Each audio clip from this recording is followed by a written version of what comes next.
One of the races highlighted as one to watch here, the Princess Elizabeth Challenge Cup.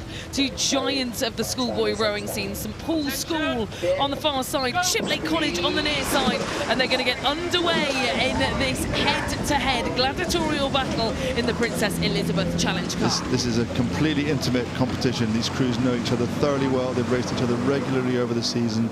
These guys will be doing national trials with each other, and they raced each other not too long ago at National Schools Regatta, and it seems harsh on a Wednesday for these two crews to be racing each other already. But Shiplake already taking control of this race, getting out to half a length, and both these crews got great coaches. Both crews row with great panache, and it's going to be interesting to see, despite having this kind of margin, this is far from an over race. Yeah, far from over, and if I know anything about Bobby Thatcher's programme at St Paul's School, it will be that they have peaked precisely in time for this event at Henley Royal, and they're coming back here, Adrian. It looks like it. It looks like the early margin lead. We're coming through here up to the halfway on the course. I can't tell who's ahead, to be honest, but they're really neck and neck. Both crews with a great rhythm. Just who can hold this down the next 2 or 3 minutes and prepare themselves for the sprint for the line. Yeah, Shiplake College here on the left-hand side of your picture clinched a historic victory for the first time at Henley Royal Regatta in the Diamond Jubilee Challenge Cup with their women's programme, and they will be looking to replicate here in this Princess Elizabeth Challenge Cup. But it's early days yet. We're only on the Wednesday. They have to get through St Paul's School first. This is something that you usually see on the Friday, the quarterfinals, the semi-finals, and it's so close, and you can absolutely see why Shiplake are clinging on with their fingernails here as St Paul's charge. Yeah, Shiplake were 4th at national schools and just missed out on a medal, and they were absolutely devastated with that. And St Paul's crew were a bit further behind on the outside lane, and here St Paul's come back on terms. Looks at the moment, to be honest, the Shiplake have a slightly better rhythm. Maybe they've just put a bit of an effort in to move out to a third of a length.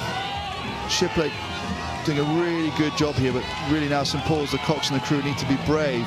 I know it's still 2.5 minutes to go. They need to make a decision now. They need to stop the momentum from Shiplake, and they need to start pushing back. It doesn't matter if you blow up. There's no point letting them go now. If you're going to lose the race, it's not at the finish line, it will be in the next minute. Yeah, so it was about a canvas coming past that camera angle, but I think Shiplake responding really well under pressure here to try and stiff arm St Paul's into rolling over in these final few hundred metres here as we approach. That's the final couple of minutes of rowing. What can St Paul's do at this point, Adrian? And this is the thing, the race is won now, not on the finish line. Shiplake have been brave to take out half a length.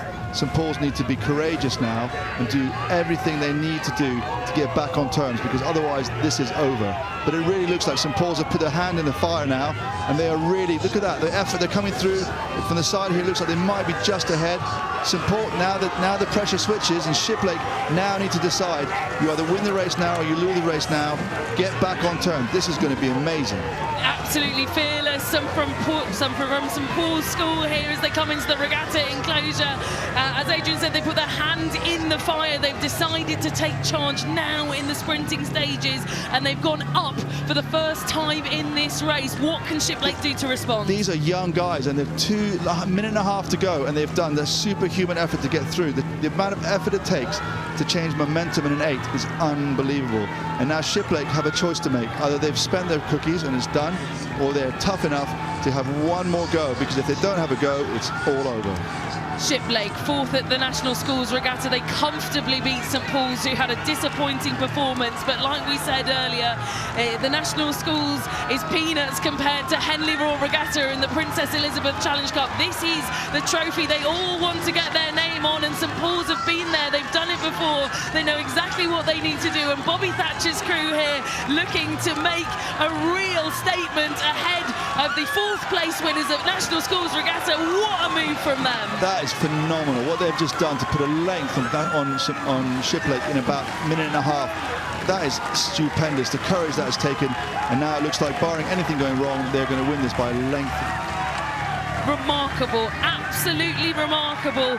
St Paul's School from London, they are going to be victorious over Shiplake College by just under a length, and devastation for Shiplake, who all through this season have been the better crew, but St Paul's getting the timing right to face another day in the Princess Elizabeth Challenge Cup. That is totally awe-inspiring. What that St Paul's crew, the bravery they had at that point to decide, we are losing this race, we need to do whatever it takes in the next minute, 20, 30 strokes to get back on terms, and they rewarded by deciding to win the race in the middle of the course, not at the finish line.